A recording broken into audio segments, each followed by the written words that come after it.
Hello friends, welcome to my channel. ಇವತ್ತೊಂದು stock ನೋಡೋಣ. So ಅದು ಇಮಾಮಿ. ನಿಮ್ಗೆ ಗೊತ್ತಿರ್ಬೋದು, ತುಂಬ ಅವ್ರಿಗೆ ಪ್ರಾಡಕ್ಟ್ಸ್ ಇದೆ.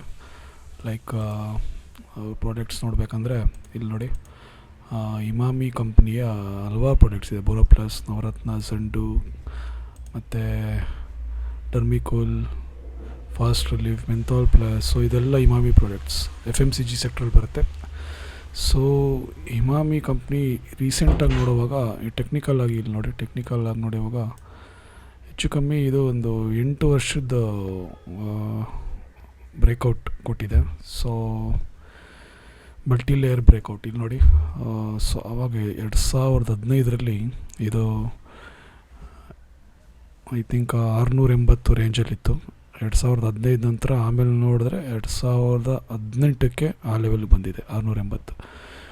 ಸೊ ಅದಾದ ನಂತರ ಆಮೇಲೆ 680 ಅಲ್ಲಿಂದ ಕೆಳಗಡೆ ಬಂದ ಮೇಲೇ ಹೋಗಿಲ್ಲ. ಅಲ್ಲಿಂದ ನೋಡಿ ಕನ್ಸಾಲಿಡೇಟೇ ಮಾಡ್ಕೊಂಡೋಗಿದೆ. ಕನ್ಸಾಲಿಡೇಟ್ ಮಾಡ್ತಾ 591 ಸಲ ಬಂದಿದೆ 21ರಲ್ಲಿ. ಅದಾದಮೇಲೆ ಈಗ ಜೂನ್ ಮಂತಲ್ಲಿ 2024ರಲ್ಲಿ ಆ ಲೆವೆಲ್ 680 ಲೆವೆಲ್ ರೀಚ್ ಆಗಿ ಮತ್ತು ಲೈಫ್ ಟೈಮ್ ಹೈಗೆ ಹೋಗಿದೆ. ಹೈ ನೋಡುವಾಗ 814. ಸೊ ಇದು ಮಲ್ಟಿ ಇಯರ್ ಬ್ರೇಕೌಟ್ ಕೊಟ್ಟಿದೆ. ಸೊ ಈ ಸ್ಟಾಕ್ನ ನೀವು ವಾಚ್ ಲಿಸ್ಟ್ ಹಾಕ್ಕೊಳ್ಳಿ. ನನ್ನ ಪ್ರಕಾರ, ನಾನು ರಿಸರ್ಚ್ ಮಾಡಿರೋ ಪ್ರಕಾರ ನೋಡಿ, ಇಲ್ಲಿ ವಾಲ್ಯೂಮ್ ಕೂಡ ಇನ್ಕ್ರೀಸ್ ಆಗಿದೆ. ನಾನು ರಿಸರ್ಚ್ ಮಾಡಿರೋ ಪ್ರಕಾರ ಇದು ಇನ್ನೊಂದು 2 ವರ್ಷದಲ್ಲಿ, 3-4 ತಿಂಗಳಲ್ಲಿ ಈ ಸ್ಟಾಕು ಆಲ್ಮೋಸ್ಟ್ 1900 ರೀಚ್ ಆಗುತ್ತೆ. ಓಕೆ, ವಾಚ್ ಲಿಸ್ಟಲ್ಲಿ ಹಾಕ್ಕೊಳ್ಳಿ. ಆ್ಯಂಡ್ ಇದು ಮೂಮೆಂಟ್ ನೋಡಿ ನೀವು. ಸೊ ಯಾವ ರೀತಿ ಇದು, ಯಾವಾಗಿದು 800-900 ಕ್ರಾಸ್ ಆಗುತ್ತೋ ಅದು ಡೆಫಿನೆಟ್ಲಿ ಇದು ಇನ್ನು 2 ವರ್ಷದಲ್ಲಿ ಇಲ್ಲಿ ಹೋಗೋ ಚಾನ್ಸ್ ಇದೆ. ಇನ್ನು 1900, 2 ವರ್ಷವರೆಗೂ ಕಾಯೋಕ್ಕಾಗಿಲ್ಲ ಅಂದರೆ ಅಟ್ಲೀಸ್ಟ್ 1 ವರ್ಷ ಆದರೂ ಕಾದ್ರೂ ಆಲ್ಮೋಸ್ಟ್ ನಿಮಗೆ 1300, 1400, 1500ವರೆಗೂ ಹೋಗುತ್ತೆ. ಸೊ ಇದನ್ನು ಕನ್ಸಿಡರ್ ಮಾಡಿ multi year multi bagger stock ಆಗೋ ಚಾನ್ಸಸ್ ಇದೆ. ಇದು ಖಂಡಿತ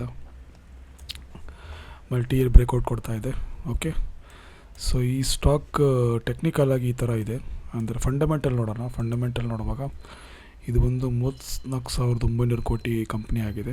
ಇಮಾಮಿ FMCG ಸೆಕ್ಟರಲ್ಲಿ ಬರುತ್ತೆ. ಆ್ಯಂಡ್ ROE ನೋಡಿ 30% ಇದೆ. ROE 25 ಅಬೋ ಇರೋದಂದ್ರೆ ಎಲ್ಲ ಚೆನ್ನಾಗಿರೋ ಕಂಪ್ನಿನೇ ಆಗಿರುತ್ತೆ. ಚೆನ್ನಾಗಿರೋ ರಿಟರ್ನ್ ಆನ್ ಈಕ್ವಿಟಿ 30% ಇದೆ. ಆ್ಯಂಡ್ ಡೆಪ್ ಟು ಈಕ್ವಿಟಿ ನೋಡಿ, ಸಾಲ ಜಾಸ್ತಿ ಇಲ್ಲ, ಇದು ಕಡಿಮೆ ಇದೆ. ಆ್ಯಂಡ್ FIS ನೋಡಿ, ಸೆಕ್ಟರಲ್ಲಿ ನೋಡುವಾಗ 3rd ಪ್ಲೇಸಲ್ಲಿದ್ದಾರೆ. ಫಸ್ಟ್ ಗೋದ್ರೇಜು, ದಾಬರ್, ನೆಕ್ಸ್ಟ್ ಇಮಾಮಿನೇ ಇದೆ 3rd ಪ್ಲೇಸಲ್ಲಿ. ROE ನೋಡಿ, ROE 2ಕ್ಕಿಂತ ಇದೆ ಜಾಸ್ತಿ ಇದೆ, 32% ಇದೆ. ಓಕೆ, ಸೇಲ್ಸ್ ಗ್ರೋತ್ ಕೂಡ ಓಕೆ. 2023ರಲ್ಲಿ 996 ಕೋಟಿ ಆ್ಯಂಡ್ 2024ರಲ್ಲಿ 891 ಕೋಟಿ.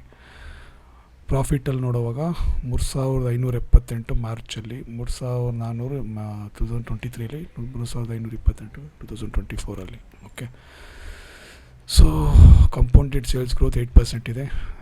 Compounded profit growth 19%, CAGR 13%, return on equity ನಾನು ಆಗಲಿಲ್ಲಂಗೆ 32-33% ಇದೆ. ಸೊ ಇದು FIS ನೋಡೋಣ. FIS ನೋಡಿ, ಜೂನ್ ಮಂತಲ್ಲಿ 14%, 13ರಿಂದ 1% ಇನ್ಕ್ರೀಸ್ ಮಾಡಿದ್ದಾರೆ. DIS ನೋಡುವಾಗ 21% ಇದೆ. ಸೊ ಓಕೆ, ಆಲ್ಮೋಸ್ಟ್ 22-21 ಜಾಸ್ತಿ ಡಿಫ್ರೆನ್ಸ್ ಏನಿಲ್ಲ. ಸೊ ಇಮಾಮಿದು ಫಂಡಮೆಂಟಲ್ ಕೂಡ ಚೆನ್ನಾಗಿದೆ. ಆ್ಯಂಡ್ ಟೆಕ್ನಿಕಲ್ ಕೂಡ ನೋಡಿದ್ವಿ.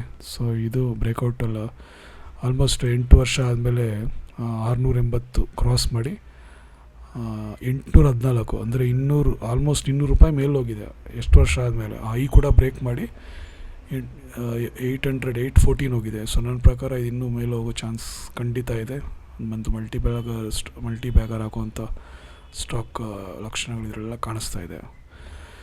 ಸೊ ಇದನ್ನು ಬೇಕಾದ್ರೆ ನೀವು, ಇದು ನಾನು ಹಾಕಿರೋದು ಮಂತ್ಲಿ ಚಾರ್ಟ್ ಹಾಕಿರೋದು. ಬೇಕಂದರೆ ನೀವು ವೀಕ್ಲಿ ಸ್ವಿಂಗ್ ಟ್ರೇಡಿಂಗ್ ಮಾಡಬೇಕಂದ್ರೂ ಕೂಡ ಮಾಡ್ಬೋದು. ವೀಕ್ಲಿ ಚಾರ್ಟ್ ಹಾಕಿ ನೋಡ್ತೀನಿ. ವೀಕ್ಲಿ ಚಾರ್ಟಲ್ಲಿ ನೋಡಿ. ಸೊ ಜೂನ್ 3ನೇ ತಾರೀಕು ಇದು ಹೈ ಬ್ರೇಕ್ ಮಾಡಿದೆ.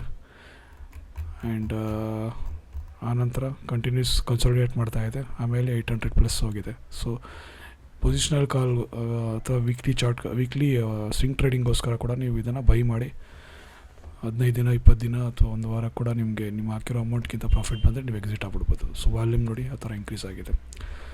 So but long term benefit ಬೇಕಂದರೆ, ಲಾಂಗ್ ಟರ್ಮ್ ನಿಮಗೆ ಪ್ರಾಫಿಟ್ ಬೇಕಂದರೆ, ಒಳ್ಳೆ ವೆಲ್ತ್ ಕ್ರಿಯೇಟ್ ಆಗಬೇಕಂದ್ರೆ ನೀವು ಮಂತ್ಲಿ ಚಾರ್ಟ್ ಹಾಕಿ 2 ವರ್ಷ ವೆಯ್ಟ್ ಮಾಡಿ, 1 ವರ್ಷ ಅಥವಾ 2 ವರ್ಷ ವೆಯ್ಟ್ ಮಾಡಿ, ಇನ್ವೆಸ್ಟ್ ಮಾಡಿ ವೆಯ್ಟ್ ಮಾಡೋದಾದರೆ ಖಂಡಿತ ಇದರಲ್ಲಿ ನಿಮಗೆ ಒಳ್ಳೆ ರಿಟರ್ನ್ ಸಿಗುತ್ತೆ. ಸೊ ಆದರೆ ನಿಮ್ಗೆ ಏನಾದ್ರು ಡೌಟ್ ಇರೋದಾದರೆ ಒಂದು ವೇಳೆ, ಸೊ ನೀವು ಬೇಕಾದ್ರೆ ಸ್ಟಾಪ್ ಲಾಸ್ ಹಾಕ್ಕೊಳ್ಳಿ. ಸೊ ಇಲ್ಲಿಂದ ಇದ್ರ ಲೋ ಸ್ಟಾಪ್ ಲಾಸ್, ನೀವು ಪೇಷನ್ಸ್ ಇರೋದಾದರೆ ನಿಮಗೆ 267 ಸ್ಟಾಪ್ ಲಾಸ್ ಹಾಕ್ಕೊಬೋದು. ಬಟ್ ಅಲ್ಲಿವರೆಗೂ ನೀವು ಕಾಯೋಕ್ಕಾಗಲ್ಲ ಅಂತಂದರೆ 659 ಇದರ stop loss, next stop loss 530. So ಈ 2 ಸ್ಟಾಪ್ ಲಾಸ್ ಬೇಕಾದ್ರೆ ನೋಡ್ಬೋದು. ಈ 2 ಸ್ಟಾಪ್ ಲಾಸ್ 530 ಸ್ಟಾಪ್ ಲಾಸ್ ಹಾಕ್ಕೊಂಡು, ಅಥವಾ ಅದ್ರ ಕೆಳಗಡೆ ನೀವೇನು ಬೈ ಮಾಡ್ತೀರಾ ಅಲ್ಲಿಂದ ಒಂದು 8ರಿಂದ 10% ಏನೋ ಕೆಳಗಡೆ ಬಂದರೆ, ಸೊ ನಿಮ್ಗೆ ಡೌಟ್ ಇರೋದಾದರೆ ನೀವು ಎಕ್ಸಿಟ್ ಆಗ್ಬಿಡ್ಬೋದು. 10%ಗೆ ಲಾಸ್ ಬುಕ್ ಮಾಡ್ಕೊಂಡು ಎಕ್ಸಿಟ್ ಆಗಿಬಿಡಿ. ಆದರೆ ಇದು ಬ್ರೇಕ್ ಮಾಡ್ತಾ ಹೋಗ್ತಾ ಇದ್ದರೆ, ಈ ಥರ ಗ್ರೀನ್ ಕ್ಯಾಂಡಲ್ಸ್ ಮೇಲೆ ಹೋಗ್ತಾ ಇದ್ದರೆ, ಸೊ ಖಂಡಿತ ಇದು ಟಾರ್ಗೆಟ್ ರೀಚ್ ಆಗೋ ಚಾನ್ಸಸ್ ಕಾಣಿಸುತ್ತೆ ಇದರಲ್ಲಿ. ಸೊ ಇದು ಇವತ್ತಿನ ಮಲ್ಟಿ ಇಯರ್ ಬ್ರೇಕ್ಔಟ್ ಸ್ಟಾಕ್. ಮುಂದಿನ ಬಾರಿ ನೋಡೋಣ ಬೇರೆ ಸ್ಟಾಕ್ಸ್ ಕುರಿತಾಗಿ.